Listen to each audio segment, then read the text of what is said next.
Walked down 3 flights of stairwells, and it was able to, we have 3 modems connected to it right now, and it was able to stay alive and then recover. Yeah. So we're gonna walk. We're gonna walk a little bit, and you might see some stuff behind us. Let's go over out this way and see what the deal is. There's like 20-second delay. It feels like yeah, there probably is a 20-second. There's probably a 20 or 30-second delay going on. Yes. Does anybody recognize where we are? Does anybody, I don't know, have some parts like this in their copy of Kerbal these days? Did anybody maybe download something recently? Maybe some downloadable content that has, I don't know, this sort of stuff in it? Look, the ullage motors, they have the links for the ullage motors. If you're just joining us, y'all, how's it going? I'm Das Valtez. We're in the Kerbal Space Academy. We use Kerbal Space Program to do science outreach for kids and families and everybody, honestly, because not all of y'all are kids or families. But today we're live from the Kennedy Space Center Visitors Complex at the Saturn V Center. So we're walking underneath an actual Saturn V rocket right now. We have a lot of cool space artifacts we want to show you. We've got an Apollo 14 command module that was actually flown. We've got a rover mock-up. We've got all sorts of different things to walk around. And we're coming over here to the very end of the Saturn V to meet up with our tour guide. But I do want y'all to know, I'm reading chat here. As we're walking around, we're in an active facility, right? There are actually guests here. I mean, there's actually quite a few guests here. We're walking through. There's shots of the F1 engine, so let's get out of the way. And as we walk around, there will be guests here today. We're not interviewing guests or anything like that. We're here to check out the rocket and that sort of thing. But if I get ready to bump into somebody, warn me 20 seconds too late. So we can flip this thing around like this. And welcome to the Saturn V, y'all. It's hard to get a scale for exactly how big those engines are. If you can zoom, do you have some people in the frame right now? You can look at the people. I mean, I'll walk over. All right, check me out. I'll walk over. Those engines, you could live inside of one. Look how big you can.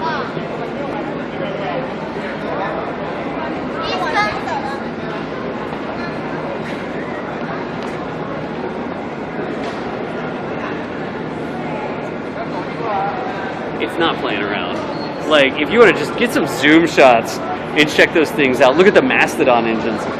The cool thing is that now, if you've got the DLC for Kerbal, we have these engines in the game.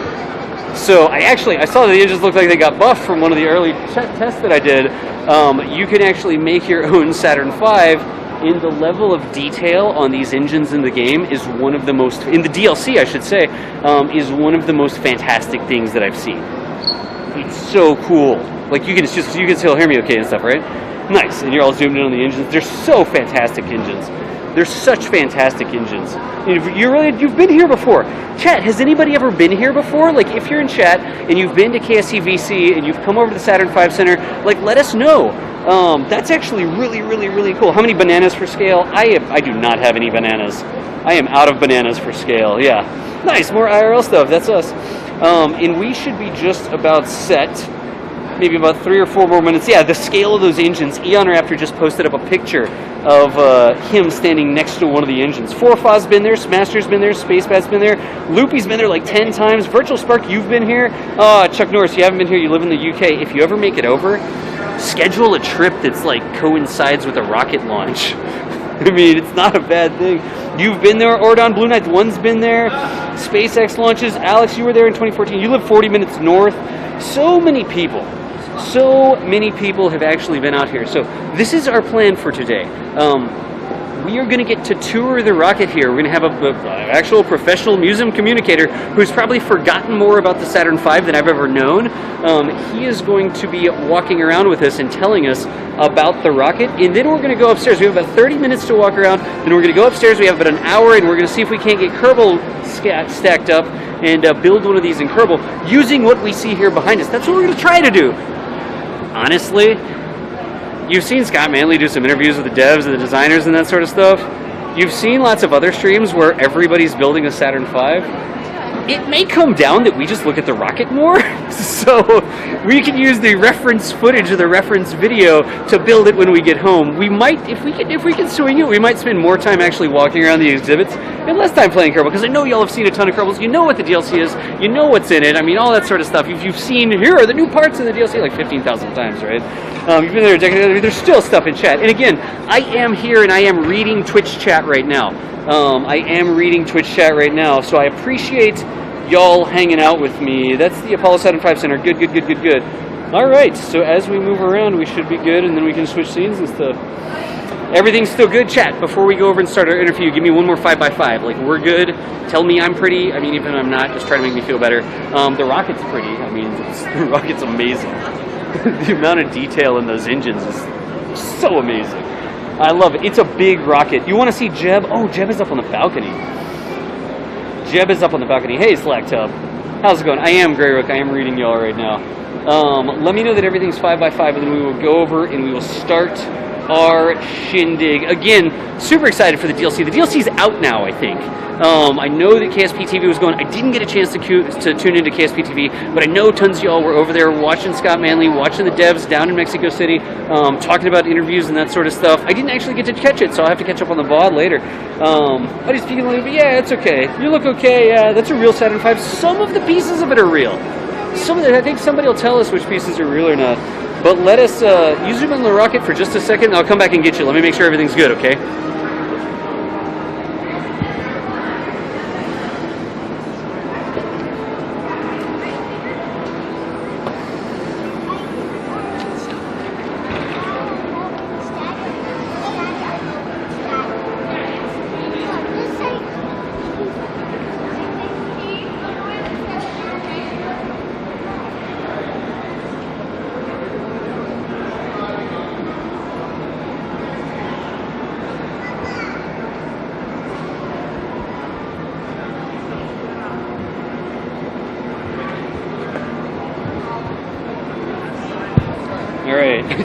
Are y'all getting gratuitous turbo pump zoom levels there?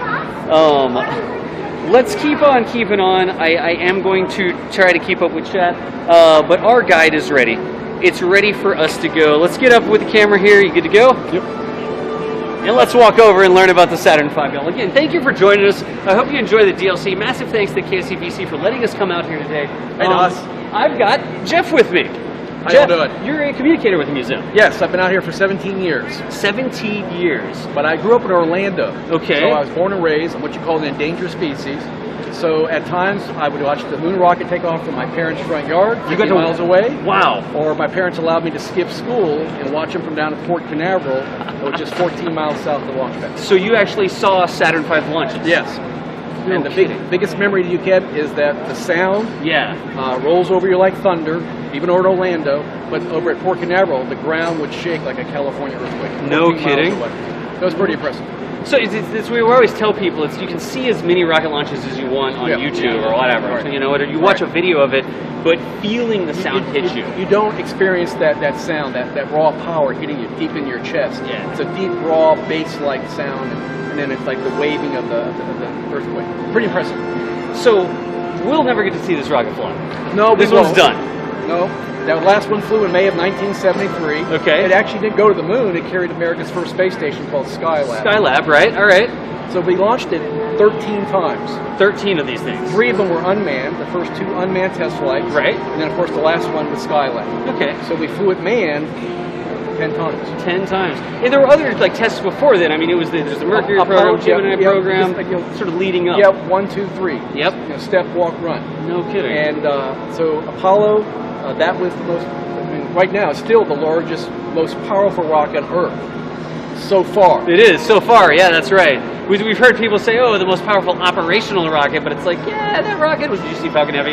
Yeah, I was out here being the commentator out here. Oh, nice. So that was just over 5 million pounds of thrust. 5 million pounds on Falcon Heavy. And the Falcon Heavy. And it was impressive. It was fantastic. But yes, it's advertised now as the most powerful liquid fuel rocket. Okay. makes a distinction with the shuttle, Right. which had 7 million pounds of thrust, but it was liquid and solid. Okay, how much thrust did this one have? There's 5 F1 engines on it. So each engine produces 1.5 million pounds, so therefore 7.5 million pounds of thrust. 7.5 million pounds of thrust from the F1 engines. Impressive. Is there anything else about the engines? Like, what do we know about it? Well, I like to tell people, especially in light of SpaceX, Right. so often here, is that the SpaceX rocket, the Falcon 9, is the same diameter as one of those engines. Wait, the entire Falcon 9 core Is the same diameter of that engine. diameter of one of the F1 engines on the Saturn V, y'all. And it produces approximately the same amount of power. As one of these things. So a Falcon 9 that's flying now, right? It has 9 engines on the bottom of it. Yep. Is the same diameter and produces about roughly the same Roughly thrust. the same, yeah. Close enough. Give it a little bit. Because everybody in chat's going to be, actually, it's exactly, It's we get that all the time. 1.7 million pounds. Remember, the thrust goes up as it goes higher. As it goes higher, it gets more efficient, Right, that sort of right, stuff. right. Excellent. So that, I didn't even know that answer. I didn't know that statistic. All right. That's why I work out here. So, that's why we have the communicator with us today, right? So the width of Falcon Heavy when it flew was almost 3 of these across. Yeah, right, Like exactly. if you look at it across, can you get that right quick? Yeah. That's sort of the size of Falcon Heavy. Yep. Exactly. No kidding. Yeah. That is absolutely crazy. Chat, and I am reading chat. I'm completely not being rude. We've got people No, that's watching okay. from That's home, fine. and That's if there's questions and stuff like Yeah. that, or something you all say, Yeah. we're interactive. Like we're here at the Space Center. We're Right. talking about the rocket. Talk some stuff in chat and let us know what you think about this. Yeah. Thank you for joining us as well. So one of the cool things, right? We play Kerbal. One of the cool things that you'll notice in the DLC is that it's not just the engine bell that moves, right? So it used to be in our game when we had thrust vectoring, Right. just the little engine bell would move, right? And not the rest of the structure. So in this On case, these you things- can see the actuators that move the we go the see F1 them? engine. Sure. Let's go see some actuators. So the 4 outer engines would gimbal or Right. move, and then the center engine was fixed. Was fixed. They didn't have these. This is big struts? Does that move, or what part actually moves it? See the cylinder right there. The white cylinder with the red on it? Yeah, see there's 2 on each side. And it has like 2 at 90-degree angles or so, maybe 90-degree angles. Yeah, roughly. Yeah, roughly 90-degree angles, and those pistons would extend and retract to move the engine. And so as soon as the moon rocket took off and cleared the tower, Right. Even while it was moving up, it actually had to lean over to avoid any possible To contact avoid the with tower. So it would look kind of funny to you from certain angles watching it. You go, oh my God, the rocket's leaning over and falling over. No, it was just was clearing the tower tower. avoidance maneuver. And I think if my statistic or fact is correct, it took about 10 seconds to clear the tower. Roughly, 9, roughly, 11 yeah, seconds. roughly, yeah. It had a 9 really sort of low thrust away when it took off, Yeah. and that thing would Well, that's why they lit off the engines 9 seconds prior to let it build up the full let 'em thrust spool up, yeah, and spool to up. burn some of the fuel off so it's light enough Yeah. to get it off the pad. so it actually had to lose weight before it would take off by burning some of the fuel. I was talking about the DLC, I love the fact in the DLC, if you zoom in on one of the F1 engines, you can actually see the struts moving. It's not just the engine bell, it's not just the nozzle that moves, the entire engine structure, the combustion chambers, the turbo pumps, everything moves in these struts, just like you have with the red and white, the red end on it and the white strut there. Those will actually go in and out in the game. So zoom in on one of the engines and look at the attention to detail in the DLC. Yeah. What is there anything else we can see back here? Well, let's see.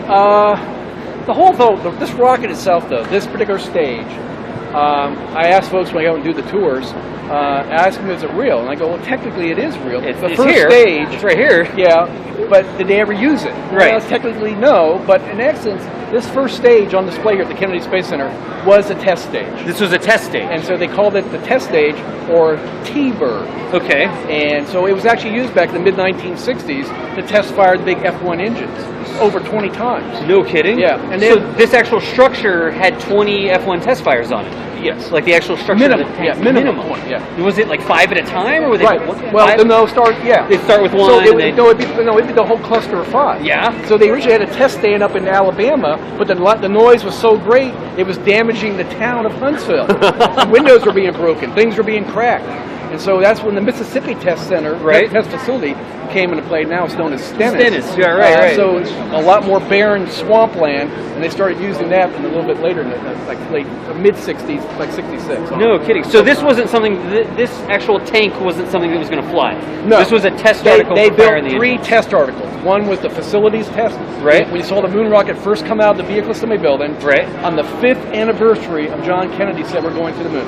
Right. May 25th, 1961. 5 years later, 5 years later, the first test vehicle came out of the vehicle assembly building. Okay. To test the assembly building and to test the launch pad. Right. So that was the F model, the 500F. Right. This was the 500T, or the T-Bird. The T-Bird, right. And then they had the D, and that's the dynamics test vehicle, and that's the one that's on display up in Huntsville, Alabama, at the Marshall Space Flight Center. Okay, so you told me earlier there's a cool fact. They made 15. They launched. They made 15 of them. They made 15 of them. Flight ready. Flight ready rockets 15. They used 13. They lose 13. Use 13. They used 13. Yeah. But there's 3 on display around the country. So that math doesn't work. So how do you get 16 out of 15? Well, that one. I'm not a rocket scientist, but test stage. The one over in Houston is all actual flight hardware. Okay. Just never used. And then they have a first stage of a moon rocket. Right. At the welcome station at the Mississippi-Louisiana state line. Where you pull over at the rest stop there and or whatever. First stage on display. Yeah, I know they have a LEM mock-up too on the side of there. I haven't been there. I think so, and I've seen that before. Yeah. But so they made 15 rockets, but we ended up with 16 because they sort of mixed and matched. And remember the test stages. The test stages, they had test stages. Yeah. And so this is a test stage. Right. Are these engines real?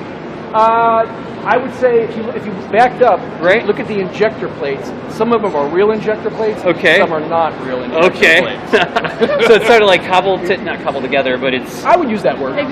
Yeah. Pieces left over. Are they actual flight worthy engines? Right. I can't say that. Okay, gotcha. But I would look at the injector plates and I would say no. It's not like they're carved out of soap or something like that. They're actual hardware. Yeah, they're actual hardware. But they weren't intended to be flown on a rocket. Absolutely. Nice. Yeah. Can we get? How are we doing on time? All right, it's 10 minutes at the engines of the rocket, so we gotta walk here. Yeah. We could probably come back later. So, it is a skyscraper. Yeah, we need to move. We can maybe come back and see if we can't look at the injector plates. He's got other tours that he's got to do in between. So where are we? I mean, so the scale of the rocket, y'all, is crazy. So it's 138 feet long, 138 feet long, 33 feet wide. The first stage or the whole first run? stage? The first stage is 130. Okay. And the aluminum you see here was actually manufactured in Wichita, Kansas. Okay. So all the aluminum for the tank came from Kansas. Did it kind of come from all over? Or? Well, the first stage. Right. We're just talking about just the first. Boeing had the contract to manufacture this. Okay. So Boeing's big manufacturing plant for their airliners, right, like bombers back in World War II, was in Wichita, Kansas. Okay. And then it was all come together in a place called Michoud, just outside New Orleans. Just outside New Orleans. Gotcha. So then I tell visitors one of the reasons why we chose this site that people overlook all the time is, well, how'd you get the moon rocket here? Right. It couldn't come by plane, train, or automobile. It had to come by ocean-going barge. Okay. So one of the requirements for the launch site is you needed access to the ocean. To the ocean. So in this case, Port Canaveral, where today the cruise ships go in and out. They moved this here via barge. Yeah. They didn't put it on a train. They didn't put it on a truck. They didn't keep it in pieces and then reassemble it. Nope. They assembled it in. There's a man-made barge channel coming off the Banana River, right up next door to the big vehicle assembly building. No and that's kidding. how they got the big orange tank for the space shuttle here. Yeah. And that's how NASA's going to deliver its new big rocket, the Space Launch System. The Space Launch System. By ocean-going barge. No kidding. I know United Launch Alliance moved some things that way as well. Their plant is up in Decatur, Alabama. And they go through a number of rivers, and they pull into Port Canaveral. No kidding. Yeah. Let's switch around this way because this is another stage, and the staging names have always confused me. Right? S1C. It's this stage is the S1C. C What's this? cluster. C for cluster. Yeah, Okay. That's just the S2. All right. Here we need S2. to come around this one. S2. So this is just straight up S2. Right. Okay. So those 5 engines are what they call the J2s. J2s. And all combined, those 5 engines produce approximately 1 million pounds of thrust. So whereas the first stage used kerosene, or refined petroleum, number 1, this used liquid hydrogen. Okay. More bounce for the ounce. More bounce for the ounce. And so those 5 engines, they use them for the. So remember, the first stage was only for about 2.5 minutes. Right. To get the vehicle approximately 40 miles up, going approximately 6,000 miles up. 6,000 miles an hour. 6,000 miles an hour. So, and then what's missing is a big ring that connected the 2 stages. Right, there's like an interstage. The interstage. We have those in the game, the DLC. Okay. And then, so that, where this one's at, nobody knows. And then, so they would use the second stage for the next 6 minutes. Okay. To get all of that on the far right, approximately 100 miles up. Approximately 100 I'm miles like a up. lawyer. Just keep it, they're fine. So all 5 of these engines produce less thrust than one of the first engines we saw. Right. These are the J2s. Right. But remember, liquid hydrogen, half as dense as the kerosene. Right. Much lighter, so if they would get all this almost into orbit. Okay. Going approximately 15,000 miles an hour. So the whole first stage and the whole second stage didn't get it to orbit. It almost got it to orbit. Almost in the second stage. No kidding. Then this would separate and then this would end up on the bottom of the Atlantic Ocean, about 2,000 miles off the coast. About 2,000 miles. Whereas off the this coast. one, the first stage, approximately 300 miles off the coast. No kidding. Fish reefs. But remember, they're falling from pretty far up, so yeah, they have a long way to. They go kaput. Yeah, they're just not like. Well, I think did they recover one of the engines? A couple of engines a few years ago. Yeah. Now they're on display at the Museum of Wings. Museum of Wings. We've got a video for that. We've streamed from there, y'all. Yeah. And they're not in good. I mean, they're in good shape for It came having pieces, fallen in but the they ocean. were able to find the serial numbers, and they knew that one of the engines came from Apollo 12, Yeah. the second moon landing, and the other engine came from Apollo 16, the fifth Kidding. moon landing. Is there anything else interesting? Is this the same sort of thing where the middle engine doesn't? People ask, is there any coverings, like all the wires? No, it's going into the vacuum of space. So Yeah. what you see is what you got. So it had the inner stage in between it, but there wasn't. It's not like the wires are covered up. There's not any plate that goes over this. That's exactly what it looked like when it's how it separated. flies. Yeah. And No then, so kidding. and this is like the first stage. The outer engine gimbal moved, Right, yep. and the center engine was Center engine stuck, 'cause you wouldn't want it to- Yeah. Oh, can you see that? Chat, can y'all see that huge beam that takes the force from the center engine? Because that's part of the structure here has to transmit the force to the rest of the rocket, right? Yeah. And so the second stage was built out in Seal Beach, California. Okay. North American Rockwell. All right. It initially came here delivered by a United States Navy ship. And then Really? brought this Stennis, the Mississippi Test Center. Yeah. Test fired the engines. And then put on another barge. and And delivered here to the Kennedy Space Center. But here's the bottom line. We have to thank one president in particular. Okay. President Teddy Roosevelt. All right. Who built the Panama Canal. Who built it? Because it came from California. Yeah. So the second stage would have had to go through the Panama There you Canal. go. Yeah. And that happened. Can I say that happened 15 times? More than that. More than because they had test stages and stuff like that. Yeah. No kidding. I wonder if there's a picture. Chat, see if you can find a picture of a Saturn V part going through the Panama Canal. I can tell them to do stuff sometimes. Oh, yeah, you can do that. And they'll post it up if I know you there's some find it. pictures of it, at Seal Beach. It's on a Navy ship called the Point Barrow. Yeah. The Point Barrow. Chat, Point Barrow, there's some information if you're trying to look that up. And the second stage actually parts of it went through the Panama Canal multiple times, multiple copies of the stage, I guess. Right. No kidding.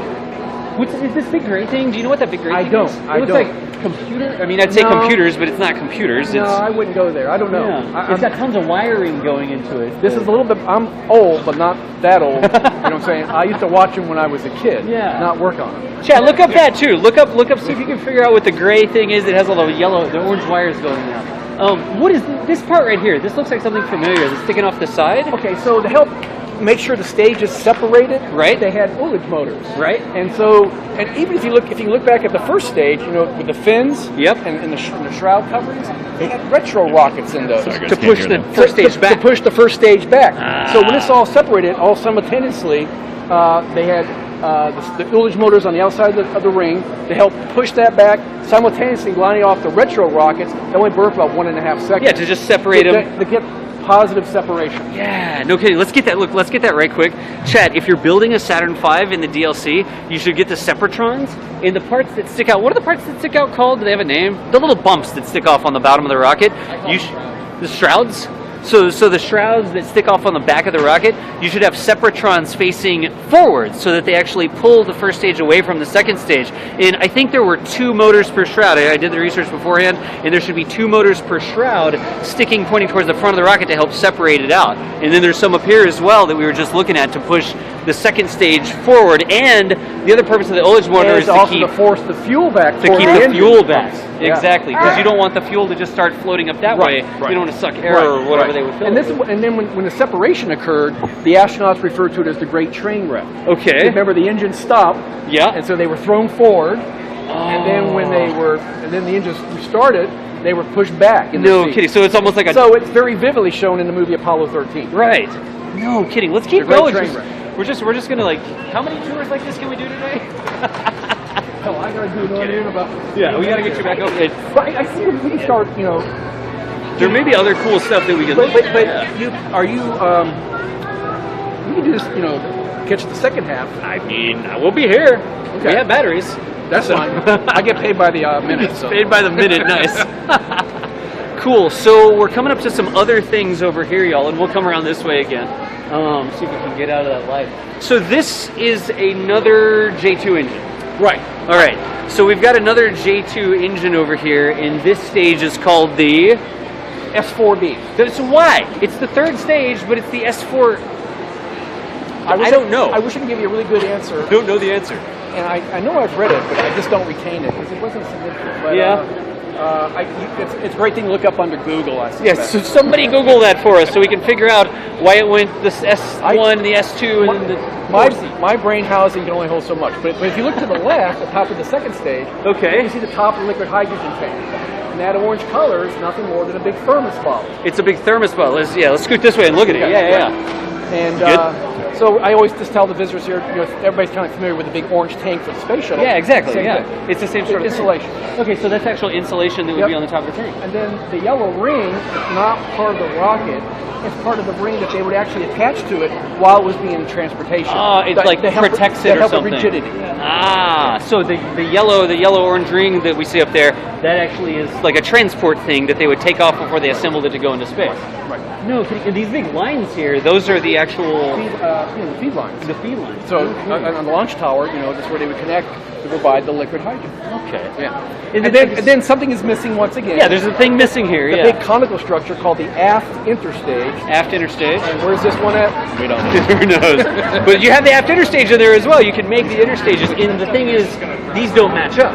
The sizes don't match. Right. The diameters are different. 33 and, oh Lord, I think I want to say 24. Okay. Feet?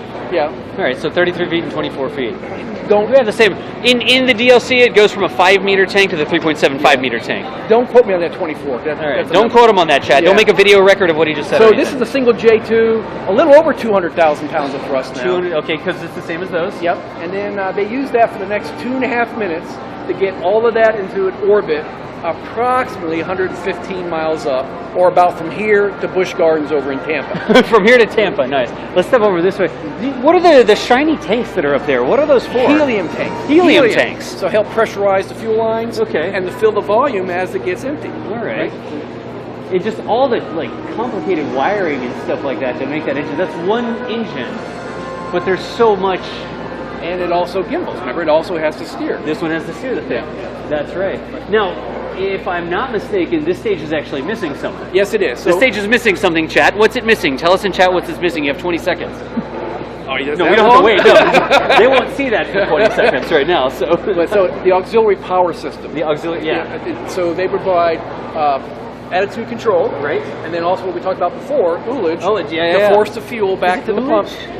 I don't know what the right way to say that is. Ullage. And to force the fuel back into the... Right. So those actually aren't installed. They would be on the back of the side of the stage here. Right.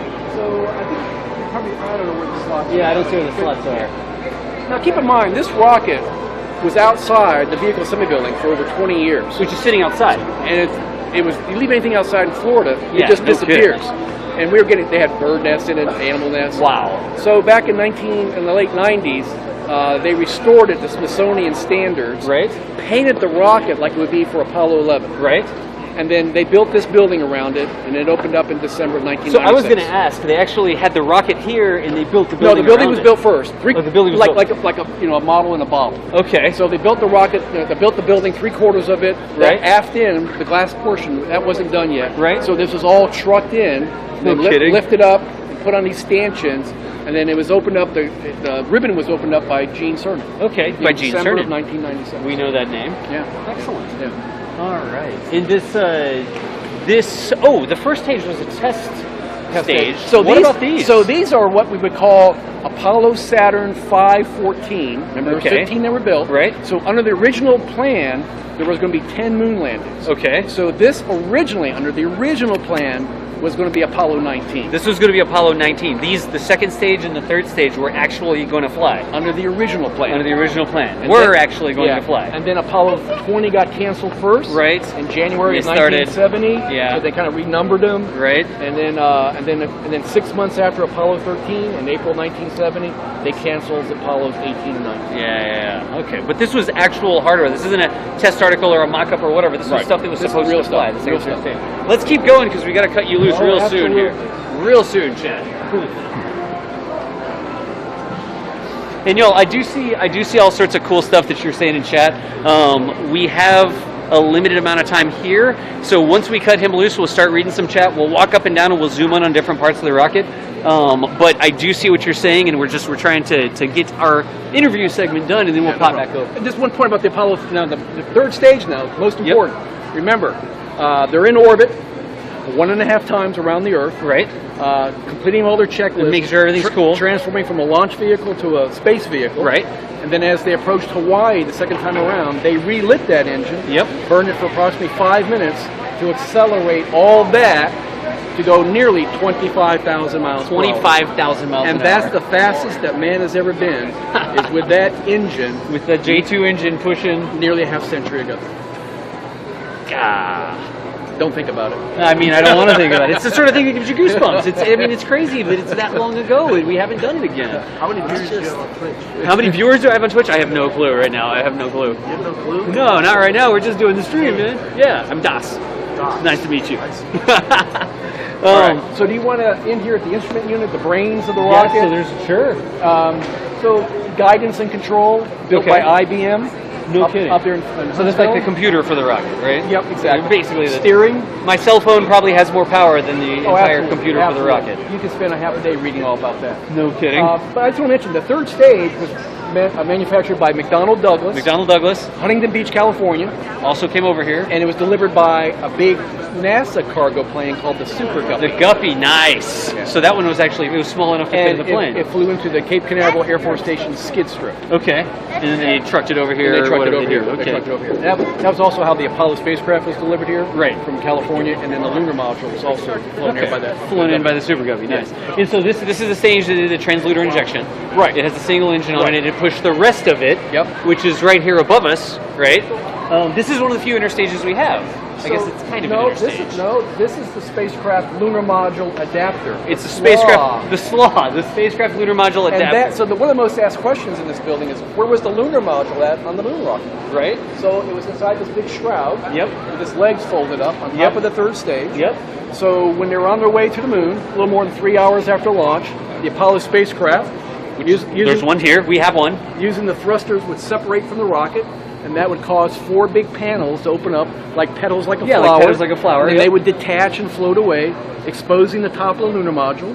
Then the Apollo spacecraft, if you remember Apollo 13, Right. Kevin Bacon had all that sweat on his forehead to flip the spacecraft around, come back and dock with the lunar module. And extract the lunar module extract from the upper stage. the upper here. stage. Yeah. And that's- then the only part that ended up going to the moon was this and the lunar module. This would go past it. Didn't want to Right. crash, So, I think. so what would happen? They initially, remember, it's on its way to the moon. Yep. So they initially sent it in orbit around the sun just to get it out of the way. Just to get it out of the way. But starting with Apollo 13, not the movie, the Not real the movie, Apollo but 13, they deliberately sent those crashing into the moon's surface. for seismic experiments. I because think. Apollo 12 left seismometers on the moon. Seismometers on Earth detect earthquakes. Yep. When those crash into the moon, they detected moonquakes. rocket quakes or whatever. Yeah. And they literally lasted for hours and hours and hours. no kidding. It Because just reverberated or whatever the And right term would be. Because the scientists were trying to determine what the moon was made out of. Cheese, jelly.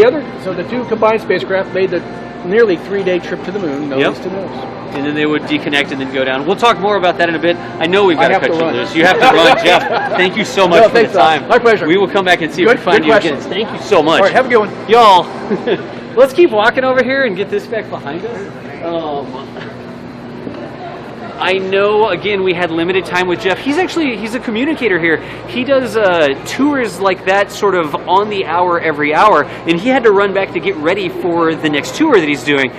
When you come over to the Saturn V Center, you go through a couple sort of presentation things, and you're like, oh, how boring presentations. Yeah. If you haven't been to Kennedy Space Center Visitor Complex and gone through the boring presentations, go sit through the boring Atlantis presentation. You will never think that a presentation here is boring again. They have some of the most well-produced, just the fantastic... I mean, chat, back me up. It's not a boring presentation. I know that they have one over here that goes through like the sequences of launch, and they have the mission control, like the consoles and stuff like that, and they sort of play some videos and they tell you all the things that had to happen before the rocket would launch. So that presentation was ending, and Jeff had to get back down there so that he could do another tour just like we did, talking with a big group of people while we sort of hung out. You've seen Jeff before. Sweetie, nice. What's up, Pix? How's it going? Saber's being the cameraman. Hi, guys. That's correct. Saber's being the cameraman. I'm Das. How are we doing, chat? How are we doing? What do y'all think about this so far? While I'm here waiting for y'all to respond, massive thanks to KSCVC for letting us come out and do this. We've got the Gun Run inspired backpack rig going on right now. Gun Run, thank you for helping me get set up with a live view and stuff like that.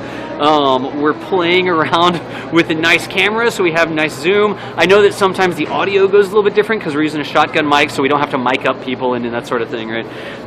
What do you think about this? There's 800 people on the tour. It's awesome. We're great. Nice. If it bores you, you're probably in the wrong place. Exactly, Angry. Exactly. We're doing Jealous. Nice. Doing great. Love it. Love the stream. Suba Deluxe. What's up, man? How are you doing? Yeah, boy, wish you could be there. You can be here. I don't know how much it costs. For the cost of a plane ticket. I don't know. Gun Run, how's it going, man? Dude, thank you so much for the help getting this stuff set up.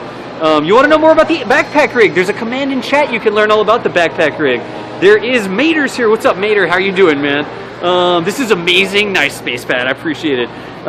We've got that one. I'm having a blast, Jonathan. I'm having an absolute blast. What do you think of the guy that walked up and he's like, how many viewers do you have on Twitch? And I was like, I don't know. I'm just doing the presentation, man. I don't know how many people are watching right now. I know that y'all said lots of awesome things in chat. I know that I wasn't responding to chat because we only had limited amount of time with Jeff. We do have the ability to sort of walk around a little bit. So let's get some ideas in chat. Tell me what parts you would like us to go back and look at. I know that for me, I want to go back and check out the injectors that he was talking about. So he said some of them are real injectors, some of them aren't. We can use all the zoom that we have from the rig and see if we can spot which ones are actual injectors and which ones aren't. Let's get some other ideas. Can you show the corners on the back of the Asalo module? Yeah, we can show the corners. Loopy, let's check it out since we're standing right here. So are those RCS thrusters? I don't believe so. It looks like connections or umbilicals. I'm gonna zoom in on that and see how close we can get. There you go, Loopy. You needed a close-up of what those connectors are? Oh, check out the restrooms. I think I'm okay on the restroom, actually. Show a TMP from the Saturn V if there's one on display. A TMP from a Saturn V. Pirk, so what am I looking for? I'm not picking up what you're putting down there. What do you want me to find? And I'm going to scroll through chat. Alex, thank you for all the bits there as well. Y'all, we can do cool streams like this because y'all support us and let us do this. That's how we get the gear. That's how we get, the hotel room. That's how we get dinner last night at Wendy's at like 1 a.m. or whatever time we ate. Those are vents, Dust. I can read it. They're vents? I can read the label. Okay, you could read the label? Ox vent, there's like a fill drain vent. It's like a drain vent or something like that. So now you know they're not thrusters, they're fill drain vents because the camera can let you read the label. Let me see here. I'm still scrolling around here. You would love to be at KSC. It was there in the early 90s, would never forget. If you've been to KSC, but you haven't been back to KSC since the Atlantis exhibit was installed, you got to come back to KSC. You really, if you come down here, if you're driving through, you're just, I'm on the way to Miami or whatever you would do south or north of here or whatever. Spend at least half a day and just stop into the visitor center and check out the Atlantis exhibit. We're not at Atlantis right now. Atlantis was a space shuttle. We're at the Saturn V Center, which takes a little bit more time because you got to get on a bus and ride over. But if you come out here and you haven't seen the Atlantis exhibit, we've done a stream. EJ was walking around the Atlantis exhibit just completely nerding out about Atlantis. It's one of the best historical artifact exhibits, the production, like the way that it's presented. I can't explain it to you. You have to go see it yourself. Chat, back me up, people that have been there, right? We got that one, Louiso. I'm still scrolling through. Yeah, it cost half a tank of gas and a KSCVC ticket. Nice. That's how far behind I am. Lord Jubilee, welcome. It's so worth it, Virtual Spark. It is absolutely worth it. Lunch break's over. Squished. Thank you for hanging out.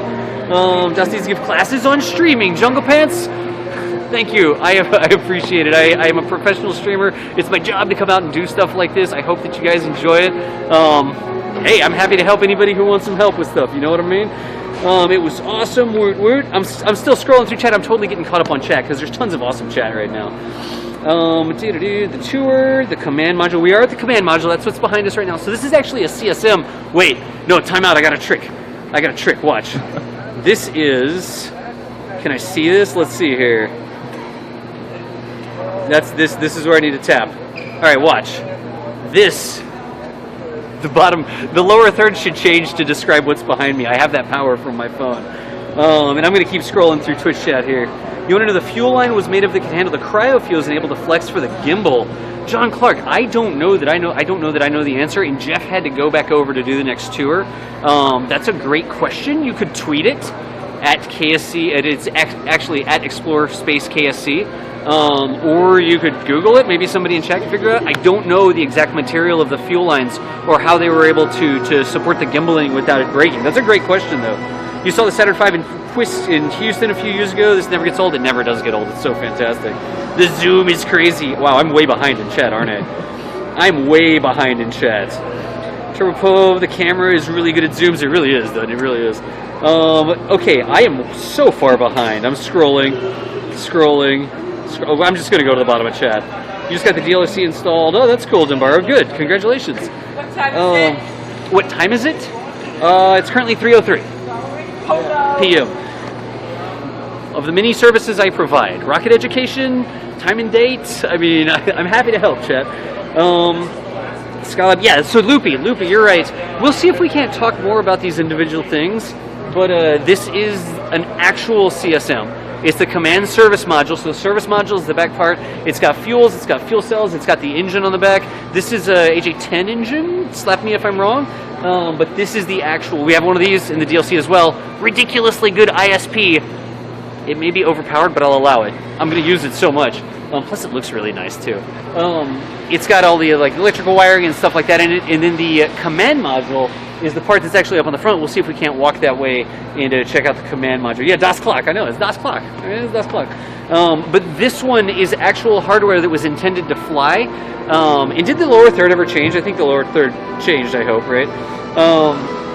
This one was being sort of, I guess not set aside, but it was intended to be used as a potential rescue mission for Skylab, I think. Was it Skylab or Apollo Soyuz? Yeah, Skylab. I think it was Skylab, yeah. Y'all correct me if I'm wrong. It's an AJ10-137. Thank you. I appreciate that. Can you show the docking module on the command module?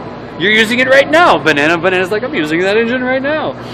All right, this one was for an emergency on Skylab. Thanks, Luby. So this is actual, this isn't like a flight test article, and it's not a mock-up, and it's not made of plywood. It's an actual piece of equipment that could have flown into space. They have a couple of those here, as it turns out. Both of the other stages are actual pieces. The second stage, the third stage are pieces that were supposed to fly into space. This piece was a piece that was built to fly into space. Got two more. I'm just getting caught up with chat here. Stars won't even sign autographs. You give the time, Lone Wolf of the North. I mean, you know, it is what it is. Yeah, you can't see the command module. Let's see if we can't go get some video of the command module up here. All right, quick.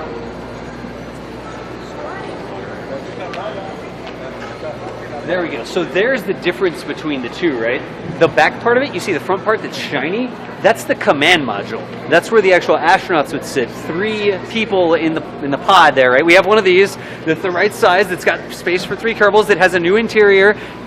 That's fantastic, because when you look at the new interior, you can actually see how they would get to the docking port on the front. Instead of just an instrument panel that they phase through or they open up a hatch or whatever, there's actually a hatch modeled in. And then you got a revamp on the outside as well. So, chat, the ladder's on the right side instead of being in a really weird position at the back 67% of the rocket or whatever. But the shiny part up on the front, that's the command module. Then you see the white ring, you see the RCS thrusters, everything on the back of it, that's the service module. So that's why it's all together. It's called the CSM, the command service module, is what it is. Shiny, beautiful, it is shiny, that's right, the shine. This is a real CSM. Yeah, no, this is, they were going to fly this piece of hardware. Look how close you can't get to it. Like, this isn't something that you can go up and rub against. This is actual space hardware. Let's see, we've got that one. Kerbal's have a few chairs. Can you show where the parachutes would be? I don't know that it has all those pieces, but let's keep walking around and sort of see some stuff here. And let us know how the signal goes. We are kind of in the back over here. It doesn't look like it has any of the docking equipment on it. So it's got the hole in the front, but it doesn't actually have a connector or anything like that that we can see. In terms of the parachutes, is it that up on top? I wonder if that's it. Check that out. And there's a little bit of a, it's sort of closed off, protected with some plexiglass or something up there. I don't know that the chute would come out from between those 2 windows, but y'all can confirm or deny whether that's a real thing.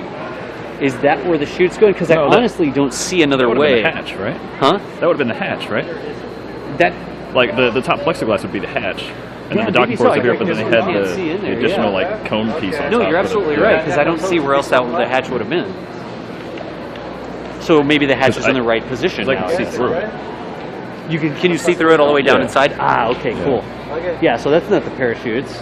Let's keep walking around to the other side and see what's on the other side. And again, y'all, that is where the hatch should be. That's where the hatch is in the DLC now. I don't actually see anything on it that would show where the chutes were. Y'all, that was a great question. The chutes were under the ring near me. The ring near me. I'm not sure where the ring near me is. No, Kerbal's in it. Guess it's in editor mode. Nice. Guess it's in editor mode. Let's keep walking around the other side. Again, we're not trying to interfere with the people that are here to actually view this, so we're not trying to get in people's way. Let's see. I mean, I see where the umbilicals would go past down there, right? So the thing that's down on the bottom, that's actually where the wiring would pass from the command module back into the service module, because you wouldn't want holes in your heat shield, right? So remember, on the bottom of this pod, I call it a pod, on the bottom of this capsule or on the bottom of the command module, there would be a heat shield. And you don't want to drill holes in your heat shield to run wires through. So do you see kind of down on the bottom there, the part that sort of goes around the outside is where it's like where the wiring harness would go around the heat shield. The cover above the hatch had chutes. I don't know if it's maybe closed down or we really can't see. Like, are you saying between the hatch and the heat shield is where the chutes would be, or Because if you think of the one that's in the vault, maybe like, it's the neck up here? Yeah, like those pop off. We could go look. Yeah. We could go look at the actual flown Apollo 14 module and see where it looks like there's chutes of. This one wasn't actually flown, so it still is in shiny, pristine condition, right? But we can actually go back to the flown Apollo 14 command module, and we can see where the chutes are. Yo, this is why I like doing stuff like this. I like sort of inspecting it and looking at it. Top conical section around the docking port. We'll go check out Apollo 14, y'all. Under the shroud at the end, the individual scores where the docking ring would be. It looks kind of small. What looks kind of small, Mikey? The whole thing looks kind of small, or what? That's the cover of the parachutes. I think I see what you're saying, but we'll go back to Apollo 14 and look at it from there. Lenny considered ship. I think I see what you're talking about. I think I see what you're talking about, y'all. Everybody tells DOS where it is and he still doesn't get it. We're gonna go to Apollo 14. This is what we're gonna do. It's probably easier to see. This is cool too. Wait, like you can't really get a scale. I'm probably 10 feet away from those things right now. You could take a softball or a grapefruit and you could put it in the end of the art. Don't do this. It's not like a bad practical joke to play on astronauts that are trying to go to the moon. But that's how big these RCS nozzles actually are. The reaction control system is a little nozzle set behind me here. And we have those in Kerbal. We've had the little two-axis thruster, the two-axis RCS thruster in Kerbal for the longest time. But the scale of these things, how big they are, it's literally, I mean, you could, if you made a fist, your fist wouldn't even come anywhere near to being as large as the end of the nozzle there. Thanks for the info, nice. It's kind of, okay, you're still talking about the parachutes. Move on from the parachutes. Do they have the NASA Space Pencil? I don't have a NASA Space Pencil here. Are these the panels that blew off on Apollo 13? I actually can't point out exactly which part of the service module. I can't point that out. There are some panels there that look like they're extra doors or something. There's another part we have in the DLC, by the way, the new the service bay that you can use. It's a little bit longer than it should be, scale to scale, it's okay. I think that it's cool because it has like the ant lion or the ant farm view where you can open it up in flight without actually opening up, and you can put batteries and fuel cells and fuel tanks and all that sort of stuff inside of it. The side panels below the CM were the ones blew off. Panel 4. I honestly don't see them numbered. I don't see them numbered. Should have brought a banana for scale. I probably would have eaten it because I'm kind of hungry. How fast would a tennis ball be shot out if we were put into the RCS nodule at full thrust? Dino Tracker, another excellent question. I'm not prepared to answer. That's like a Randall Munro sort of what if question. Maybe tweet it to him. I don't know how fast a tennis ball would come flying out if you stuffed it into the RCS nodule. I have no clue. All right, so let's keep going back this way. Let's see if there's anything else to see here, and we're going to keep on walking. I want to stop by the ring, so the guidance module, I want to check that out. It's funny, and I don't know the reason for this. Maybe somebody in chat knows. The other engines had so much wiring and nozzles and lines and all sorts of stuff but this one doesn't. I assume the answer is that it was actually protected under the sort of rectangular shroud at the back, but I don't, maybe it's just for a longevity thing because you needed this to work all the way out to the moon and all the way back home again, versus like the upper stage, you were only there for a couple orbits before you did the TLI, the translunar injection, and then you were done with that stage. Maybe labels, like zoom in on the labels to try and find the right one. Nice.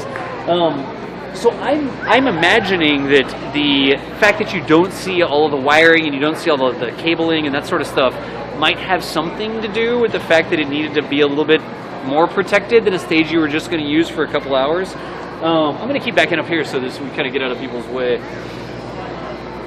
This engine was designed to land on the moon. Lunar Direct, this weight, are you saying that the AJ-12 was designed to be able to land on the moon? Because as installed on the CSM wasn't designed to land on the moon. But is that like, are you giving me a historical fact that this engine was supposed to land, like to be designed to land on the moon? I didn't know that, actually. You know, I see you're putting links in chat. I can't really click on links on my phone right now. It's a very simple engine by design because it's hypergolic, y'all are saying. Cool. Excellent. Yeah, this module didn't land, this orbit, but I think he's just saying maybe the engine was designed to be able to do it. This was why Apollo 13 was such a big deal to disable the service module engine. Yeah, and they had to use the lander as like a lifeboat and et cetera, right? It's hypergolic, so it's basically just a solenoid and a nozzle. Nice, Talron. Nice. If we need to we're going to use this rig, y'all, so that we can go and do some streams with EJ as well. We'll get the whole rig set up and we'll go on like what if we just did like, we're going to visit all the space shuttles in a single week and we do a shuttle and a shuttle and a shuttle? I mean, you down, Saber? I'm sure. I mean, all right, I'm down. That'd be awesome. Yes, just a concept need a pretty huge motor. So the direct ascent, I see what you're saying, Duna. I see what you're saying. Gotcha. Is it RCS the center of mass? Is the RCS at the center of mass for the CSM?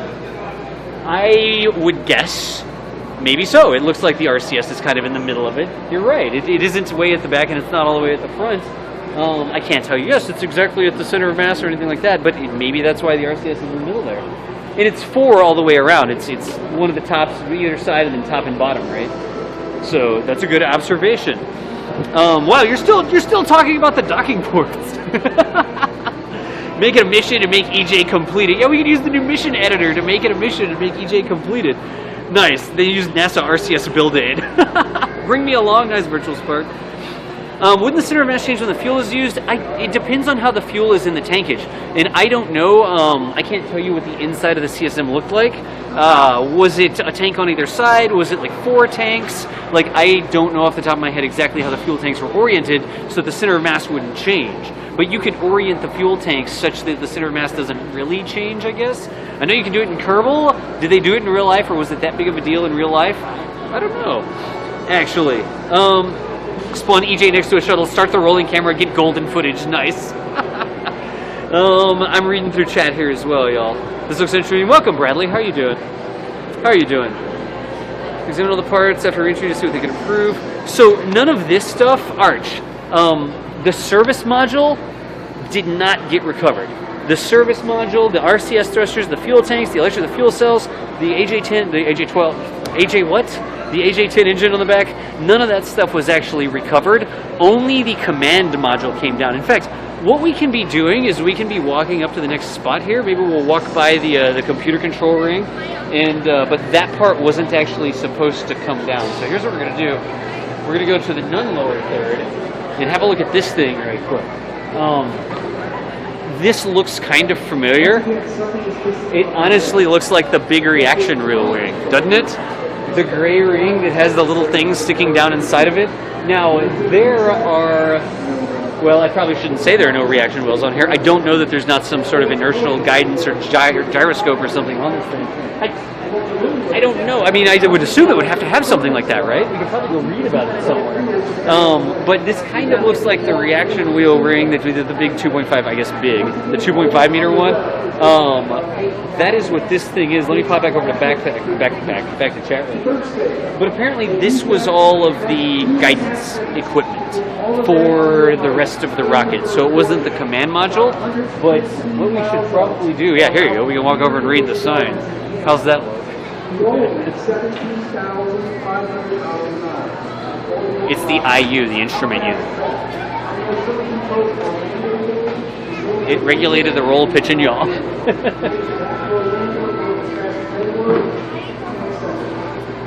It says what it kind of does, but it doesn't say how it does it.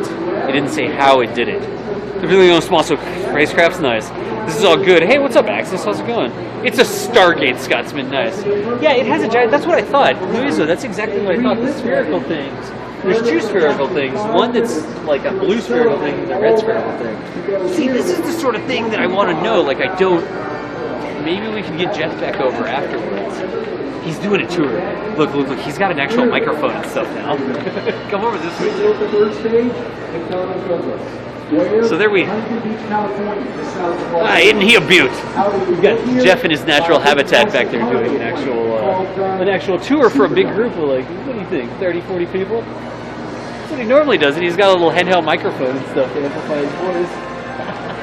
All right, let's get out of his way so they can actually go over here. What I wanted to do, in chat, could you confirm for me right quick, is there no lower third right now? Like there's no graphic at the bottom of the screen? Because I think it turned it off. We have more cool stuff.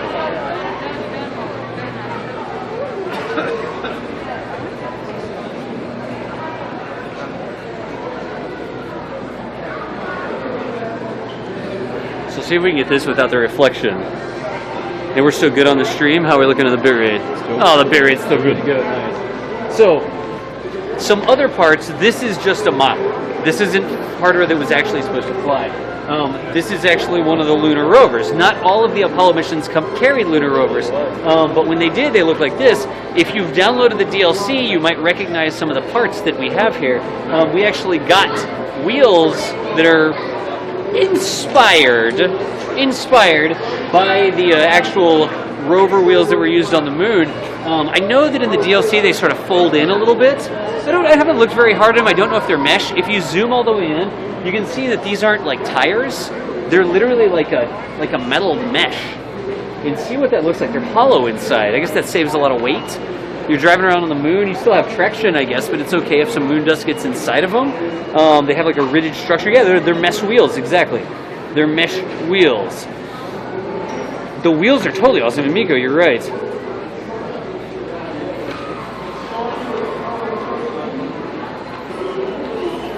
Cinematic mode. Ooh, the buggy. Yeah. I'm just reading.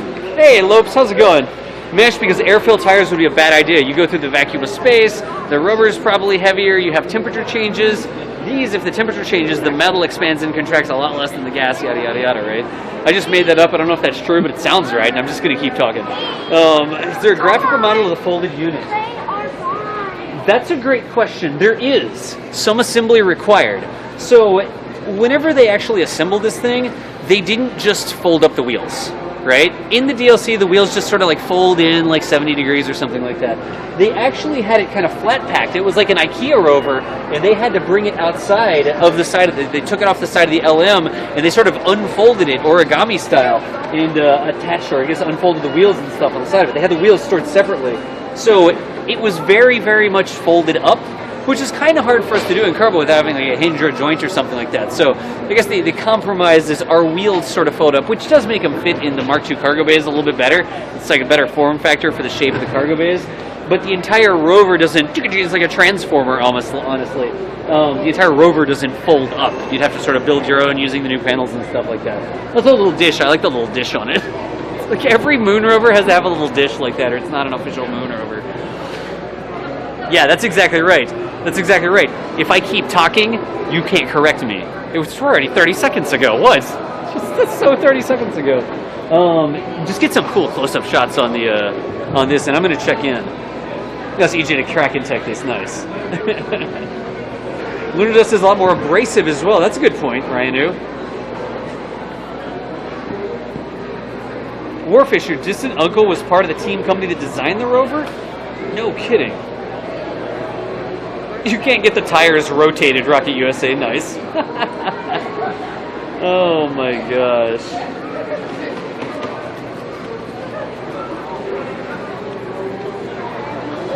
Oh, you know what we missed? Yeah. We should watch back to the moon rock. No, we can't.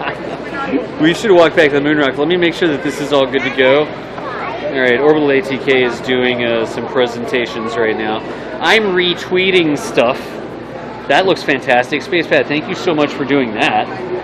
Excellent. Back here. Wait, is it over there? No, I think it's still back here. Yeah, I see it over there. This is a Skylab multiple docking adapter. It says. Yeah, there it is. Look, chat. Nobody's there right now. There's one guy there right now. I'm not sure this has ever been done on a Twitch stream before. Actually, it has been done on a Twitch stream because we did it before last time we were here. So this is the second time. Let's give these guys just a second, and let me pop back over to Twitch chat. There's an actual piece of the moon. It is part of an exhibit here, and it's exposed so you can touch it. Are you touching the moon, or are you touching everybody else's that's touched its skin cells? I mean, come on. It's the inspiration of the thing that really counts here.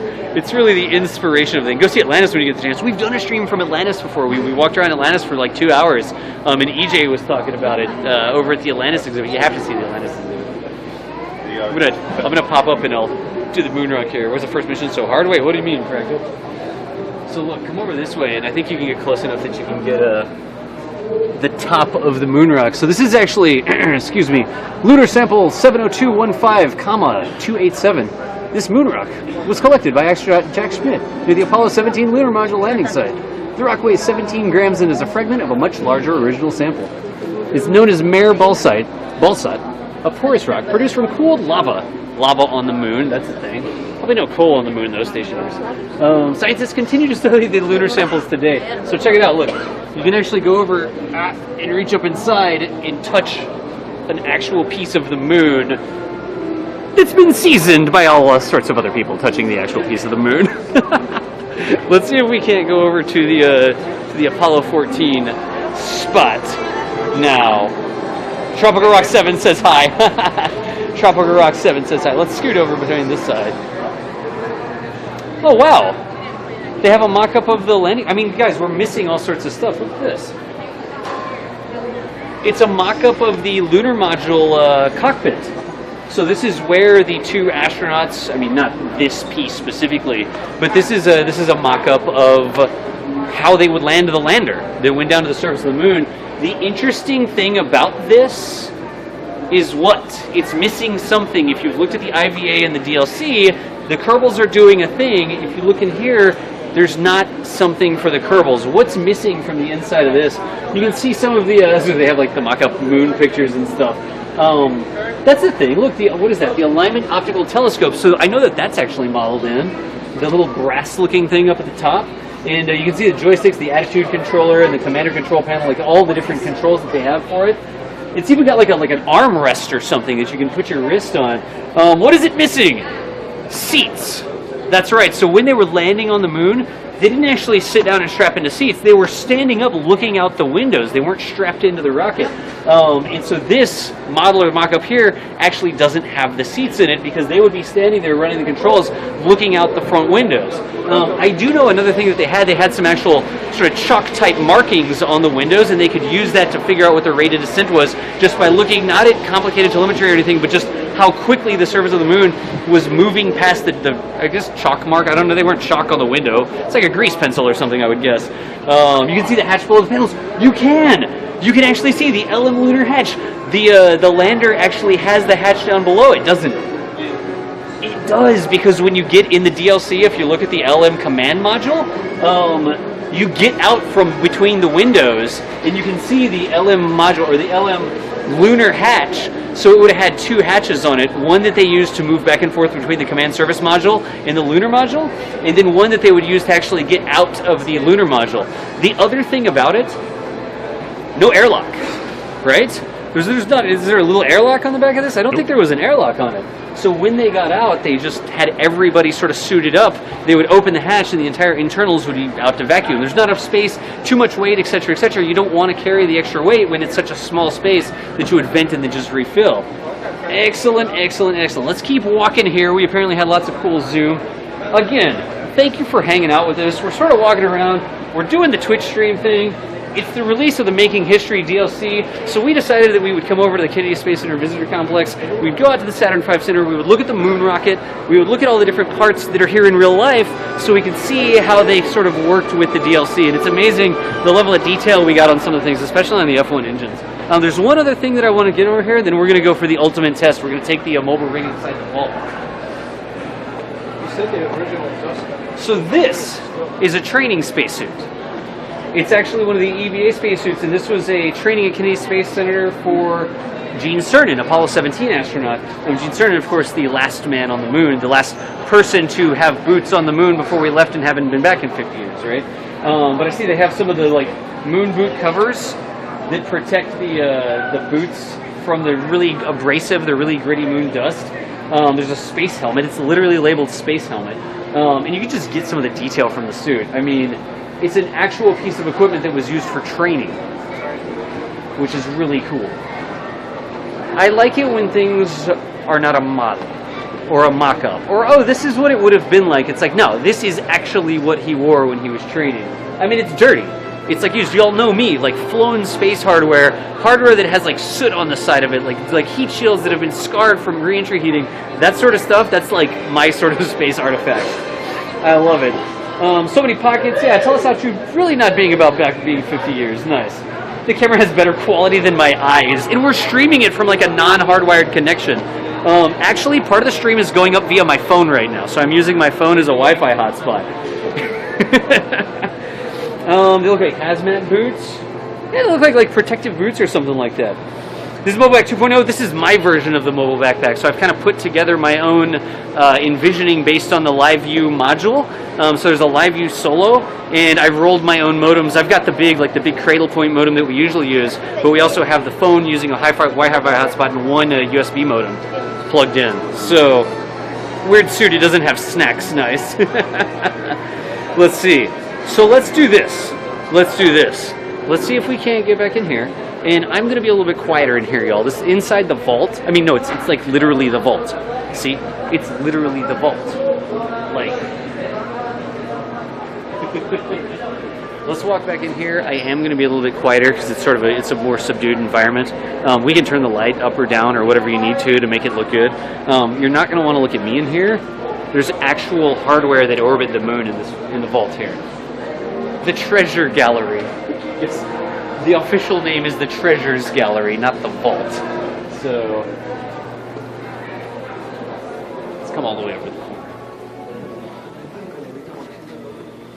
Maybe turn the light way down or turn it off while we're in here. I mean, I know it lights me up, but I don't want to bother people, you know. Yeah, that is a big door. So the backpack is still doing 5 up. And speaking of flown space hardware, y'all, this is the actual command module from Apollo 14. In fact, I think I've got that. Hang on, I think I can do that. Yeah, I think this is it right here. Let's see, we can switch the overlay. Does it work? Yeah, it worked. Nice. You can also see the parachutes up top too. Yeah, you can. You can see where so this is why when I was like, oh, let's just move forward. Because here you can actually see where the parachutes were packed. That's another part we have in the DLC. Yeah, you do whatever you need to do with it to make it look great.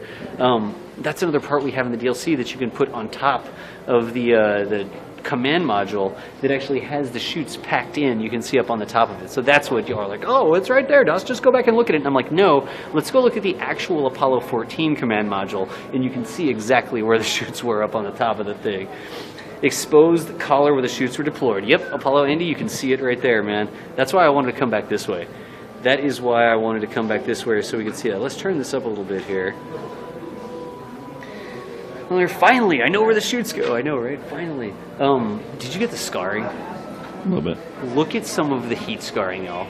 So if you zoom in on the wedge, you can see the sort of hexagon grid structure that added some structure to the bottom, like integrity down to the bottom.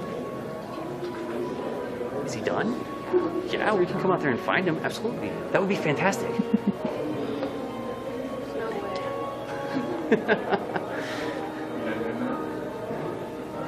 You can see the RCS modules as well, the little RCS thruster ports.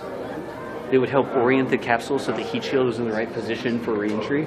I mean, just the the amount of detail. It's just, I love it when you look at something. It's like battle damage, right? Was it fighting something? I mean, it was fighting the forces of gravity, the forces of physics, that sort of stuff.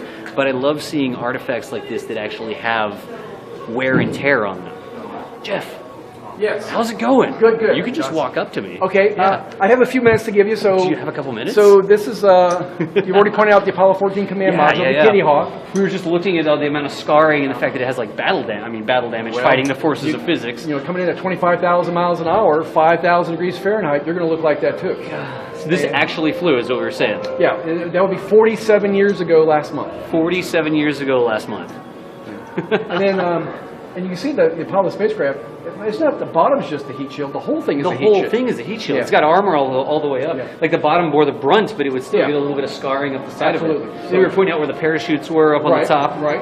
There was like panels that would eject when we were over on the other command module up the front of the rocket. Okay. They're kind of covered up there, and then here you can sort of Yep, see where the they door are. cover, yeah. Nice. And the then, workings of the door. And then, and then you also notice that this, if you look carefully, this has leather seats. There's leather seats. Can we scoot around and see it? Wait, it has leather seats, Chad. This was the upgraded module. No, this was the Alan Shepard module. This is the Alan So Shepard module? He wanted, the legend has it that he wanted the same type of seats that he had in his Corvette. Really? So, leather seats. Leather seats in the command module so that they match the Corvette. Can we get a good shot of that? That's legend now. That's legend. It's not official. Right. But the other spacecraft, It's a good I don't legend, believe though. have those legend seats. No Leather kidding. seats like that. Is there anything else cool about I mean, I know we usually talk about the door design, right? Remember, that's a result of the Apollo 1 Yeah, fire. the Apollo 1 fire. And, have you been inside the Apollo 1 memorial exhibit? No, we never take the cameras back Okay. there. Yeah, that's sort of a place. Okay. Yeah. But exactly. that's all the direct result of that. They made over 1,300 changes to the spacecraft, and that was probably the number one primary change. No was kidding. a quick opening hatch, like within 10 seconds. 1,300 changes. Yeah. Because the original hatch, I think, opened inward, Yeah, right? yeah. Because remember, not to give you a history lesson, but remember, Gus Grissom lost his first spacecraft Right. because the hatch inexplicably blew open. Blew open, right? And the capsule filled with seawater Yep. and sank nearly 3 miles down. Yep. And so the engineers developing the Apollo spacecraft did not want that to happen on the Apollo on the way to the moon. Ah. So that's where they designed the hatch to open inward. It's safer because it's pushing out against so the pressure is seal. holding up against the seal. Well, you think it's safer for flying to the moon, but then yeah. it's harder to get open in an emergency. Yeah, So. we learned the hard way. Yeah, we did learn the hard way. Yeah. That's for sure. But we're talking about why this one opens out versus swinging inwards, and it opens out because it's easier to get out of in an emergency. Yep. Learning from Apollo 1, but we've just been sort of walking around checking out all the cool stuff. Did you see the Alan Shepard's spacesuit over there in the We corner? have not been back that way. This Can is worth a pretty good we story. gotta walk back there right quick, Okay. y'all. Oh, by the way, that's the coveralls that Jim Lovell, not Tom Hanks, wore Right. during Apollo 13. The coverall that Tom Hanks wore. Nice. All right, watch the bit rate when we come back here. And then this is the actual suit that Alan Shepard wore. Became the fifth man Watch to the walk bit on the rate. moon, February 5th, 1971. So this came back from the moon. Yep, yep. And if you look carefully, from the knees down, you can still see the dust, how it penetrated the fabric. So it's actual moon dust. Actual moon dust. Flown hardware, it's actual moon dust. This piece of equipment was on the surface of the moon. Absolutely. And then you might remember that during the end of the first moonwalk, he's the one who hit the golf balls. Right. According to him, they went miles and miles and miles. Yeah. According to his partner, Ed Mitchell, they only went 50 feet. So it's up to you. Who are you going to believe? I mean, go up there and disprove them, right? So I have to run. It's nice talking to you. Thank you so I hope much, I Jeff. helped out a little bit. Chat. Just a little bit. Put a ton of hearts in chat for Jeff here. Jeff, thank you so much for your time. My pleasure. We Nice talking to you. appreciate it. Have a It was great good day. time. Thanks very much. Absolutely. Excellent. Y'all, it's legit moon dust. Like, did you zoom in down on the actual moon dust down Not there? yet. We're holding at 2,300 right now. We're holding at 2,300. All right, so we might get a little bit of degradation, but it didn't go too far down. Good to know. The golf ball story, etc.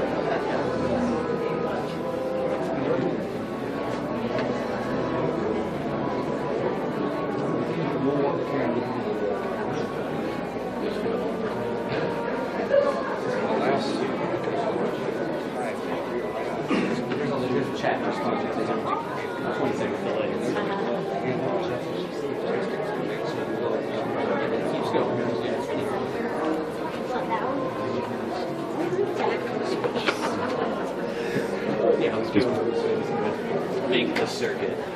I'm gonna hop back over this way. All right, Chad. This is another one of my favorite parts of the exhibit. These are all prototype EVA suits. So we'd never been to the moon before. We could build a vacuum chamber that we could test things in, but we didn't exactly know how the suit was going to work. So a bunch of different companies came up with different designs that they thought would work for the moon suits. And there's everything from like a completely, this is a suit system, I guess, so this is like an internal part of a suit over here, to this thing, which is my very favorite thing. It's like a cross between a medieval suit of armor and something from Fallout. I mean, it literally looks like power armor. It's all like hard joints. Yeah, you might want to swing around over this way. We're bouncing It around. really doesn't like that corner, yeah. We're bouncing around 1,000 right now. Yeah. What are those? These are actual prototypes for EVA suits that they would use to walk on the surface of the moon. Is it going to go up? We know that there's a little bit of signal degradation in this corner of the building specifically. Sci-fi movie suits, nice. Oh my gosh. Spoko's in from KSPTV. What's up, Mill? How are you doing? I love this suit because when you look at it, it looks like something that you would get from a quest in Fallout. It looks like hard armor with a couple of flexible sorts of joints. I mean, you can't turn your head. The helmet is fixed on the top of the thing. I guess the other helmet was turned on the top of the thing as well. But it literally looks like a suit of armor from a cool 50s sci-fi movie. We'll pop out of here. Let's back out of here a little bit because we know that we don't have great signal right here.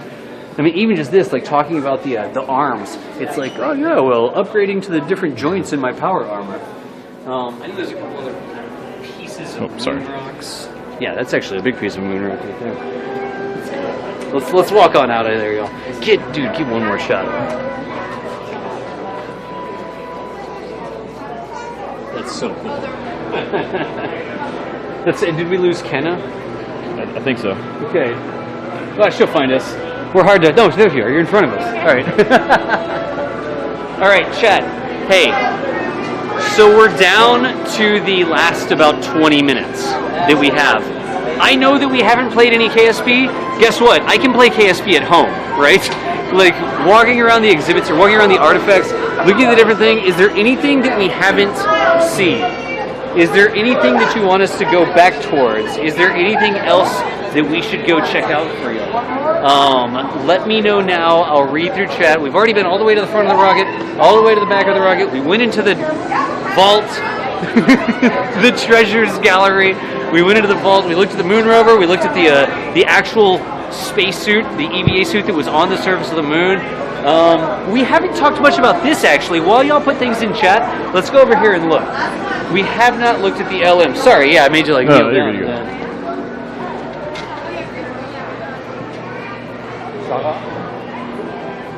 Look, I can change the overlay. Check it out. You alright, dude? Yeah. Yeah, alright, cool. There, that should have changed the overlay. And so this over here, up above the snack bar, which is the Moon Rock Cafe, up above the snack bar, that's not a model either. That's not a test article. That's actually LM9. That thing was supposed to go to the moon. It's actual hardware that was legit moon hardware. And so again, some of the things that we have in the DLC, the pod up on the top of it, you can actually see the hatch is open right now. So no airlock. You open up that door and you come straight out of the LM, the part where the astronauts stood during the landing, and they go down the ladder there, and they would have a big step down to the surface of the moon. I guess, right, it's a big leap. One small step. One small step, one giant leap sort of thing. But the first step is quite a doozy. It didn't sink in quite as much as they thought that it would. We will get some close-ups. Yeah, we're at Kerbal height. This is scaled Kerbal height. You can see the engine on the bottom of it. So it had two stages. There was a landing stage and there was an ascent stage. We can't quite see the ascent stage, but the engine down on the bottom of it, that's the landing engine. Another cool thing that you can see here are the contact lights, or the contact rods, right? So if you look at the bottom of the landing pads, the landing gears, 3 of the landing gears have a rod that goes down. And then 1 landing gear doesn't have a rod. Tell me why you think that 3 of them had a rod, but 1 of them didn't have a rod. I'll tell you what the rod's for. The rod was actually there to literally light up a light inside the lunar module when the rods touched down on the surface of the moon, so they would know to cut the engines. So the first, theoretically, what was the first thing said? If you look at the transcripts, there's a part where they say contact light. In the part when they say the contact light, that's when the light inside the LM lit up, because one of those rods sticking down from the bottom of the LM had made contact with the surface of the moon. So technically, contact light was the first word. I think we could say that. I think that you could say that contact light was the first thing that was said when we touched the moon for the first time because of those contact rods. Now, why did they not have the other contact rods? How far behind are we? Balance the rates. It's why Buzz said contact light. Max Shadow Beast, you're exactly right. That's what Buzz Aldrin said, contact light, because the light came on. And Max got it there. They don't have one of the contact rods down on the leg that has the ladder, because you can see the ladder literally comes right down the leg. They didn't have it there because they didn't want that contact rod to get bent and maybe puncture the astronaut's spacesuit when they were coming down the ladder. So one of the first LEMs had contact rods on all 4 of them. But as I don't remember which one they switched it over, but they switched it over so that subsequent missions only had 3 of the contact rods, so that the leg that has the ladder on it couldn't bend the rod back up and cause a danger for the astronauts. Ladder down landing gear, just you explained a couple days ago. Cool to see that, Rabenhoff. That's exactly. I was so adamant when I was building in the DLC my lunar lander. I wanted the ladder to come down the landing leg because that's how it was in real life. They actually had the ladder come straight down the landing leg. So somebody was like, oh, just offset it 45 degrees and then the Kerbal will get out of the potties. And I'm like, no, they came down the landing leg. I'm putting my ladder on the landing leg. It's what's going to happen. That is exactly right. Thank you so much for pointing that out. You can see the RCS thrusters and antennas and stuff up there as well. I'm going to read some chat while we zoom in, and let's see if y'all wanted to go anywhere else.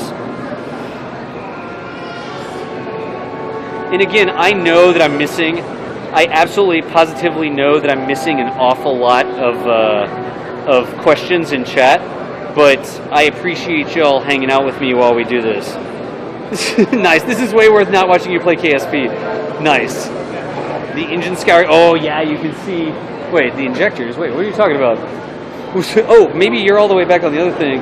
See the Airstream RV? Oh, yeah, we can walk back to the Airstream RV. There is an Astro van back up there. Stage 1 ullage motors. We can go give a look at that as well. That's a good one. Play KSP in real life. What's up, Smart Drugs? How's it going? Good French fries at the cafe. Extended Jeans. You've had the French fries at the cafe? Nice.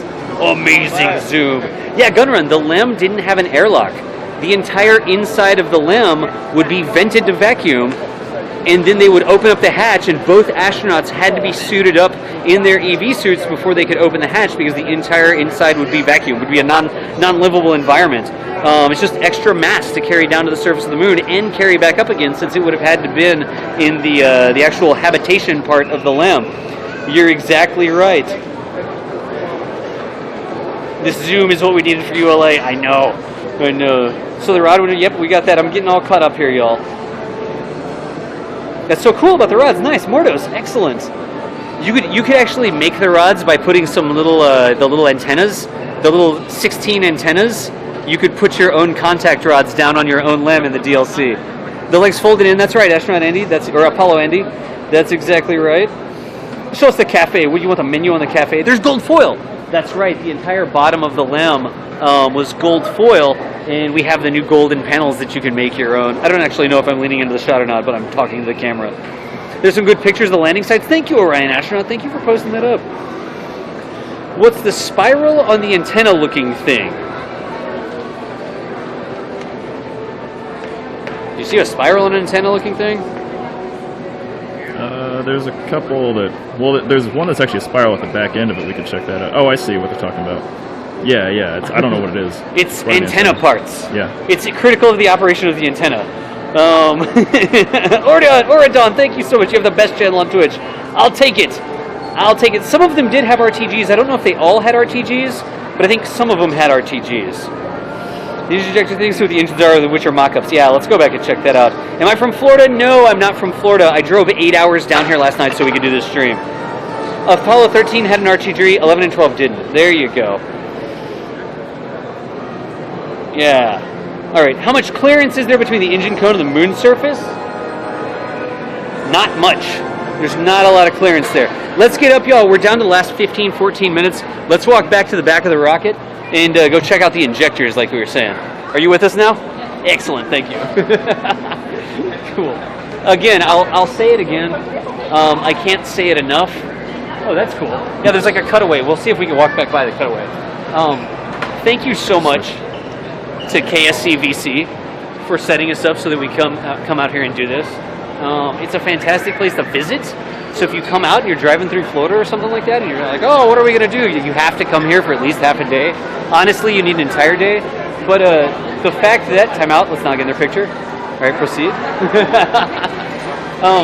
The fact that the staff at the visitors complex, I mean, when we're walking around like this, there's actually staff escorting us, sort of, I guess, making sure that we're not dancing or whatever we're not supposed to be doing. So they take time out of their day so that we can stream this here on Twitch and share this sort of content with y'all. I know that not everybody's going to be able to make it to Florida in their lifetime. There's people overseas watching right now. There's people in Washington. There's people all over the place that would never be able to come down here in person. If you can get down here in person for a rocket launch or something like that, don't miss. I mean, yeah, you could go ride roller coasters or whatever, but this is better. I mean, for us. So let's get back over and see if we can see the. You need a week to do everything. What's up, Wayward Plane? How's it going, Wayward Plane? You needed 2 days, and well, there's so much stuff you can do. There's bus tours, like the early space bus tour is fantastic. If you haven't done that yet, we're at the Saturn V Center right now. There's kids already. No, it's awesome. No, go. It's an active facility. It's important that they're having fun. This is better. Nice virtual spark. You'll be there next week. Is there any other places you must see? Divas Dingo, you'll be here at Kennedy next week. You got to see Atlantis. Don't miss Atlantis. Don't go in through the gift shop. Go in the right way and see the presentation. And then go down from the top of Atlantis, walk around, look at the RS-25 engine they have and that sort of stuff. The Saturn V Center is fantastic. You got to get on the bus and come back to the Saturn V Center. If you got the time, don't miss that so you can walk around the rocket and check out this stuff. Also, the early space bus tour is another thing that we always recommend. Like, the early space bus tour is fantastic. I think it's like a couple hours, but they take you to old historic launch pads and that sort of stuff. So those are the big three things here not to miss. There's other new things that are cool, like the astronaut training experience. They have a big IMAX theater. They have the flown hardware room. What do they call that? Do you know what they call that? It's the gallery that has like the Dragon and the Orion test capsule, and like I don't know what that room is called, but it's attached to the side of the IMAX. A lot of times people miss it because there's not a big sign that says, "Oh, check this out." So if you find the IMAX theater, you go all the way to the left-hand side of the building, and you'll find a bunch of flown space hardware in there. Grumble said his parents never take him to KSC when he visited Florida. Thunder God! Write them a strongly worded letter. So let's back up this way and see how close we can get into the nozzles. You'll be in Orlando the 24th. How far is the drive? From Orlando, it's like a 45-minute drive, right? Yeah, from Orlando, it's like a 45-minute drive. It's a toll road, so you got to pay a toll. It's totally worth it to like hop on the road drive and come out here. If you're in Orlando and you miss KSC, I'm not going to be your friend anymore. Honestly, I mean, see, I can say that because I don't work here. Like, I could be like, really?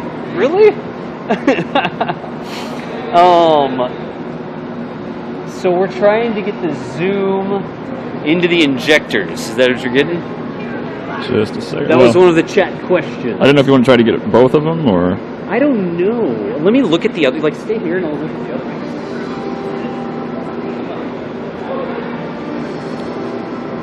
Well, come over to this side of the pylon, and you can switch between the two. Okay.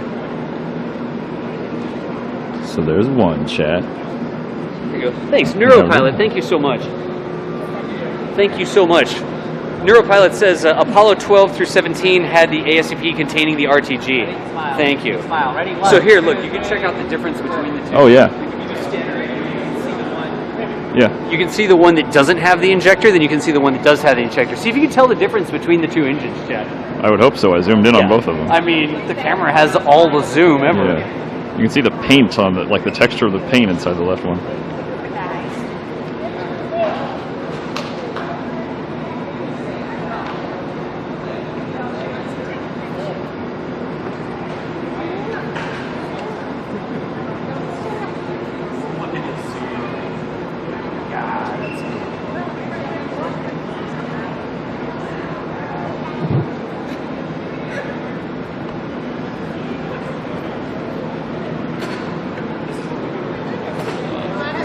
Sorry guys, you're above my head, so it's a little shaky.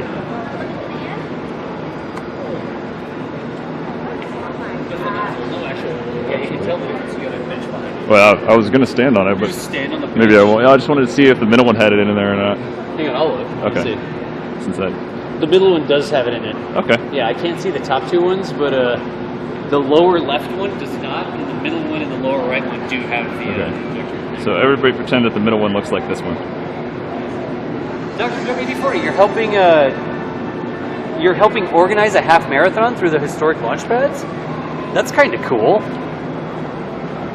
You know, piece of painted wood versus space hardware. Yeah. Alright, you didn't do the Astrovan. Right. So we can sort of end over towards the Astrovan. The scale of this thing again, y'all. I mean, the scale of this thing is absolutely crazy. It's a huge rocket. And I gotta say, the level of detail that you see in the DLC and the level of detail that is in real life, because it's real life, it's amazing, all the little struts and all the little turbo pumps and all the little exhausts and wires and stuff like that. Because we're just used to, oh, it's our Kerbal part. Look, it looks like they made an engine out of a balloon animal or whatever, right? And the new engines in the DLC look so cool. It's very fashionable. I kind of like it. Let's walk over here to the Astrovan right quick. You need an external microphone. We do have an external microphone. That's why when he's pointing the camera up, you can't hear me as well, because it's a shotgun microphone. So I have to sort of like lean in if I want you to hear me when the camera's not pointing at me.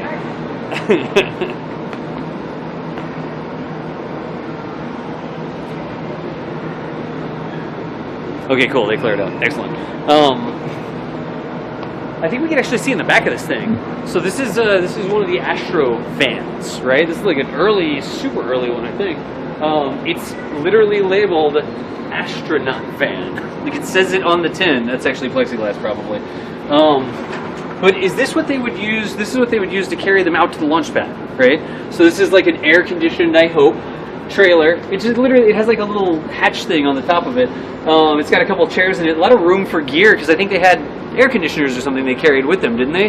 They had like a little power pack or something that they carried with the suits, and there's tons of room in there to put that sort of stuff. But you've got the 3 seats in there, and then room for the handlers or assistants or whatever on the other side.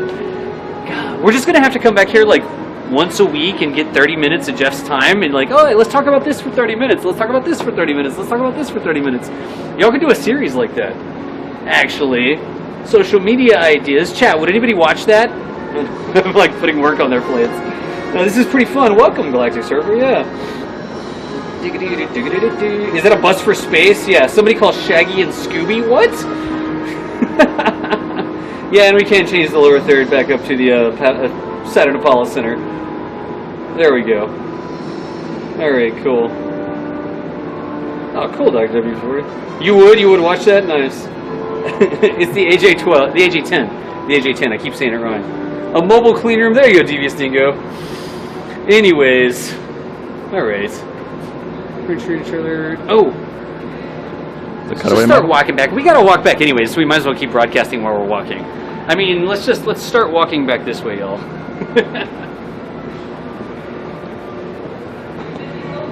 You gotta get another. I mean, the engines are so cool. The Das and Jeff Space Stuff Show. I like that. That's a good title. The Das and Jeff Space Stuff Show. Here. Look at this. Move that way just a little bit. I'm going to get a picture of you, too.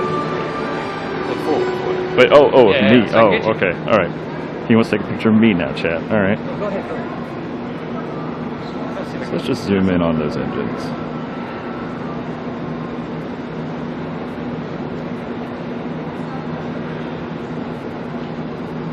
There you go. Thanks, dude. We have to document what it is we do. True. Back to Twitch chat.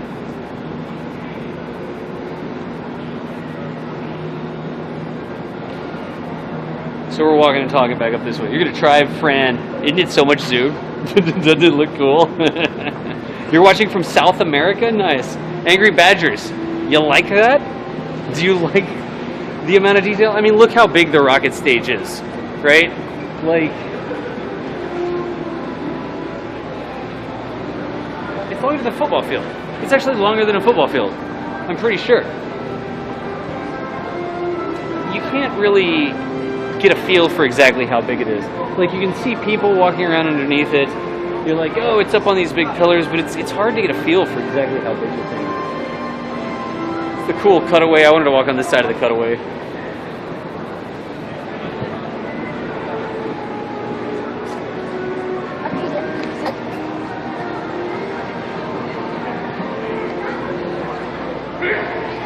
There you can actually, so you can see how they stored the lunar module. It was underneath the actual service module and the command module. They put the lunar module underneath so that if something went wrong and they had to eject the astronauts, they would literally just pull the command module off the top. Like, look, come around this way, and you can see where the astronauts would sit. And so this entire rocket that's designed to get them and their hardware to the moon, the astronauts are up on the very top. The only thing that's in front of them is the emergency jettison system, the launch abort system, that would actually pull just the command pod off the front of the rocket and pull them to safety if it's just hitting the fan with everything else. That's why they didn't have the module on top of it. But then you wanted to use the main engine, the AJ-10 engine on the command service module to push the lunar lander all the way out to the moon. So that's why they had to do the flip maneuver. They would do the TLI, they would do the injection out to the moon, the transfer burn, using the upper stage, and then they would separate the command module. It wouldn't have the abort system on it anymore. It would expose the docking port. The entire thing would flip around using the RCS thrusters, right? And the docking port on the front of the CSM would attach to the docking port on the top of the LM, and they would actually pull the lunar module out of the top of the rocket. Again, all of that part of the mission was just for safety. If they needed to get the astronauts to safety, just them would be pulled off the top of the rocket. You didn't have the LEM in the way, you didn't have fuel in the way, you didn't have engines in the way. It was literally escape system, astronauts get out of Dodge. So that's why that entire part of the mission was scheduled that way, for safety purposes if they needed to abort. Now luckily they never actually had to abort one of them, but Snoopy, one of the, wasn't it one of the landers I think was called Snoopy? I'm pretty sure one of the landers. It was Snoopy and Charlie Brown, I think. And I think Charlie Brown was the CSM and the lander was Snoopy. Maybe it was the other way around. Y'all, I know y'all will correct me if I'm wrong.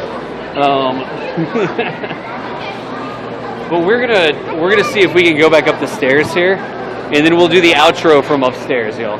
Again, we had best laid plans. It's better to have the gear than not have the gear. My intention was to come out here and spend like an hour or 30 minutes looking at the rocket and then go build the rocket. And there's so much cool stuff to look at. We just looked at the rocket for 2 hours, basically. So, I mean, I'm okay with it. I hope y'all are okay with it as well.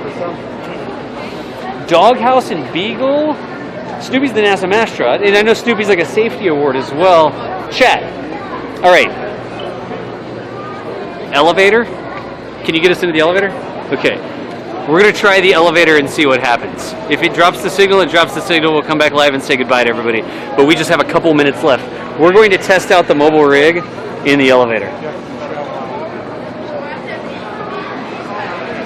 That way right quick, dude. Look, I mean, look at all that. This is going to be the deal. Let's see if the signal stays.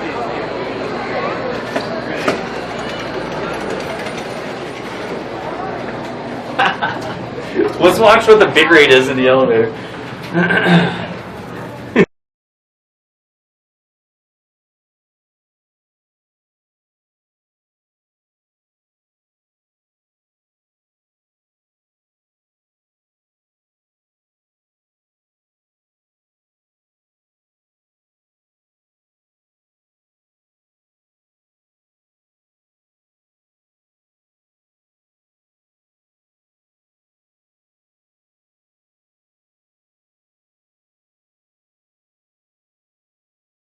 Yeah, that's okay. Let's see what it does.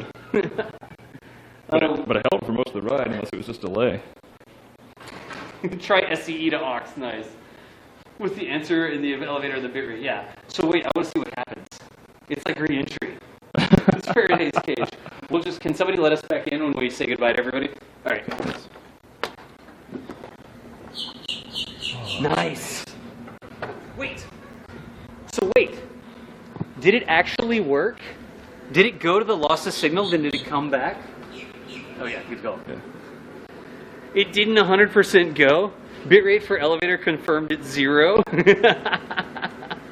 And it's back. So the stream stayed live. Did y'all get an LOS signal? Like we completely dropped the signal in the elevator. It looked like it was there, but then the longer we stayed in the elevator, the worse it got. it came back apparently. It did the loss of signal, so we completely dropped the signal. That's cool. That's so cool. That's so cool. All this technology you've considered. 420, we wanted to test it out. We wanted to see how it would work, right? I mean, I know, but that was the test. It went, lost the signal, and the camera came back online without dropping the stream. That right there is freaking Twitch superpower. We can completely lose our uplink, and the stream doesn't die. That's so cool. The bunker was okay, but the elevator kills it. Nice. And it blinked, too. Did it blink? I think it blinked. It said LOS and recovered no stream shutdown. So what you just got, y'all, did you zoom in on 39A back there? Yep, both. So this is actually, when you come to KSCVC, this is one, not this balcony. We're special. I mean, we're Twitch streamers. What? No. The Banana Creek is what it's called. Banana Creek Viewing Center at the Saturn V Center complex. This is one of the places that you can get a special ticket to come watch a rocket launch. There were people here on February 6th when Falcon Heavy launched. This is just over 3 miles away from Falcon Heavy. So when Saber was zooming in back there, with all the, let's see, that's the new one, that's the clean pad, so that's B, right? Mm-hmm. And then 39A, you can see this, you could actually, if you come over this way, see the SpaceX building and stuff. You can see the SpaceX HIF, where they assembled Falcon Heavy. You can see 39A, this is one of the places you can see it. Now, I hope that we get more Falcon Heavy launches, and when they launch, this might want to be a place that you could check out. Yeah, the empty, the clean pad is B, and the one with the structure on it is A. 39A, 39B. Yeah. Forward, okay, the signal's still sort of there. KSP IRL, yeah, exactly, KSP IRL. You were there for that, it was most triumphant. Nice, what's it saying? 1700. Okay, it's like 1700 out here. It really doesn't like this. I don't know. It doesn't like this balcony, I guess. That's weird. How far? It's just over 3 miles away from the pad. So if we've got less of a signal in here, we'll walk inside and we'll do the outro. I mean, what I was just saying is this is one of the places that you can actually come and watch a rocket launch. It's 39, yeah, 39A, 39B, yeah. It's up to 2300 now. It's going back up again? It's holding around 2300. Yeah, it's a great location for launches, but less so for landings. That makes sense. That does make sense, Wayward Plane. That's why we chose over on the Causeway, which is not a place that you can normally get to. That bird, man. I'm trying to stream here, bird. That's all I hear. That's all you hear? Nice. No cell towers on the launch pads, exactly. The Falcon landing pad is over 11 miles away from here. So where we were for the launch and landing, we were 6 miles away from the launch, but 4 miles away from the landing. Anyways, let's go back inside and get a good bit rate and do a nice outro here. That's the idea. Running through Kennedy Space Center has been the best part of the stream marathon. Thank you, Trupp and Panda. We do this on a regular basis. Thank you, man. So we'll walk back out here. I mean, we had the best intentions. Like, we intended to play Kerbal. I mean, look, we have the Kerbal playing setup. We have the tripod setup and everything. We completely meant. We meant to do this. Is signal good now? Yeah, the signal's... How is the signal so good in here but bad out on the balcony? Wi-Fi maybe? I don't know. I mean, I'm the Wi-Fi. This is what it's connected to from Wi-Fi. Never mind, I don't know. Yeah. Anyways, it should come back up here. So we completely intended to play Kerbal. And we got talking down there with Jeff. And we got walking around the Saturn V. And we got looking at all the different parts.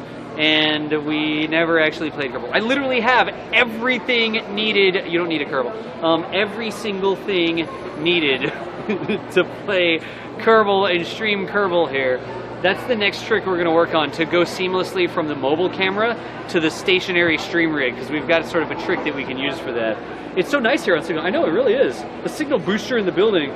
Are you on the 34 Space Symposium? I don't have plans for it right now. Yeah, I don't know. It's due to the gold foil. It's all the antennas. Yeah, you can see the Ascent engine. Yeah. That's right. You can see the Ascent engine inside of it. You're exactly right. You can see the Ascent engine. You can play KSP all the time when you're home. You can only do what you did today there live. Thank you for the great stream. You want that plushie? So here's the deal, y'all. We have a couple plushies to give away, but it's tricky. I'm gonna make it tricky because you can't buy these anymore. We have a couple prize packs to give away, but in order to win the prize pack, I'm gonna prepare this video and I'm gonna upload it. And then you can earn entries by watching the video and liking and retweeting the video. Yeah, I know. Remember to like and subscribe, guys. Like, I mean, we have 2 of the prize packs to give away. In the next day or so, I'm gonna prepare the video and we'll get them uploaded and that sort of stuff. And when I do that, there will be information in my stream on how you can get entered. So follow me on Twitter. I'm at K-Space Academy, ! Twitter. We'll bring it up in chat. If you follow me over there, you'll get instructions on how to enter into the 2 giveaways for the prize packs, including a plushie Kerbal. There's like a Making History mission patch. There's all sorts of cool stuff in it. But be on the lookout for that, because it's going to be, I mean, whatever, I'm shameless. It's going to be a like and subscribe to get a plush Kerbal. I mean, they're rare. What are you going to do? Sort of deal. So anyways, that is the end of our time here today. We were trying to go at 5 again. While we're here, we have media escort people that are here sort of assisting us with the filming. You don't see them on camera very much. They're sort of in the background making sure everything goes smooth, and they sort of set up the speakers. They brought Jeff over to talk to us and all that sort of thing. We have them for a limited amount of time. It is a massive, massive, massive honor. I really appreciate the fact that we're a Twitch stream. We play Kerbal Space Program where we're doing video games, but they think that we're, I guess, cool enough, I don't know. They think that it's a legitimate, worthwhile use of their time to come out here and spend time with us so that we can share this content with you. So if you get a chance, at Explore KSC, at Explore Space KSC is what it is. If I'm not mistaken, I think it's at Explore Space KSC, yeah. That's their Twitter account. I'm going to send out a tweet after this telling them thank you so much for letting us do this. If you like this sort of content, if you appreciate the fact that they let us come out here and film this stuff and zoom in on this stuff and talk with Jeff, the communicator, when we do that, make sure that KSCVC knows, Kennedy Space Center Visitors Complex knows that this is the type of thing that we really and truly do appreciate, because we do. They could have very easily said, you know, something, you're not CNN, you're not coming out.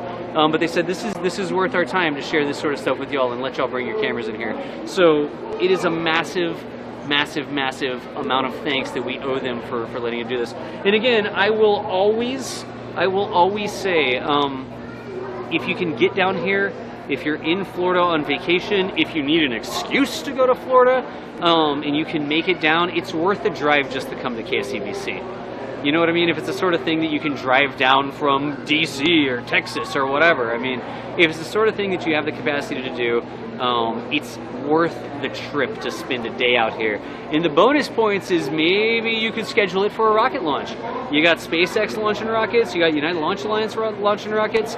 You might be able to try and set up a vacation. You come out to Florida, you got no lack of things to do, right? You can come to the Visitors Complex, even if the launch is delayed, which, hey, 100% honest, launches get delayed, they get pushed back. Maybe you came out to see the launch and you didn't see it. You still get to see Atlantis, you still get to see a Saturn V. You go over to Orlando, there's stuff to do there, roller coasters and theme parks and that sort of thing. You end up at the beach. A great place to watch is actually Playa Linda, because it's like, oh no, if the rocket is scrubbed, you still end up at the beach for the day. Like, what a terrible way to spend your vacation. If it's something that you can do, it's something you have the capacity to do, it's well worth the time to come out here and check out the space artifacts, check out all the cool stuff that they can do. We haven't even scratched the surface of it. This is literally just the Saturn V Center. And there's still Atlantis, and there's still the bus tours, and there's still all the IMAX stuff that you can do, the astronaut training experience, which we can go check out at some point. There's so much to do out here, so there's so much stuff to do, so it's well worth the trip, if you can make it. If you can make it. Atlantis is literally worth the admission alone. I completely agree with that. So, on that note, I'm going to go ahead and shut it down. Again, I'm Das Valdez, full-time Twitch streamer. I run what calls the Kerbal Space Academy, but I go around to all sorts of cool locations like this. We were streaming this under KSP today because of the DLC, and we're talking about parts that are in the DLC that you can now get for Kerbal Space Program. That's just out right before our stream. Thanks to Squad for all the attention to detail they put into those engines and models and stuff. But we have lots of other cool IRL streams like that. So if you like this sort of content, follow the channel, hang out with us here. Everybody that makes this possible, we appreciate the support, the subscribers, the people that do tips. We literally bought the rig because you guys gave us the money that we could buy the rig so we could come out here and do this. So everybody that makes this sort of thing possible, we appreciate you, including you. Thank you for making this possible as well, KSCVC staff. But for now, I'm going to go ahead and get on out of here. And be looking for those tweets. I will be live on my own channel, and I'll tell you more about it. But be looking for those tweets so you can get a chance to win some of the plush Kerbal prize pack stuff. I'm gonna go ahead and shut it down. I think I can do that from my phone actually. Let's see. Let's see right quick. I think I can shut it down from my phone. I mean, it's gonna say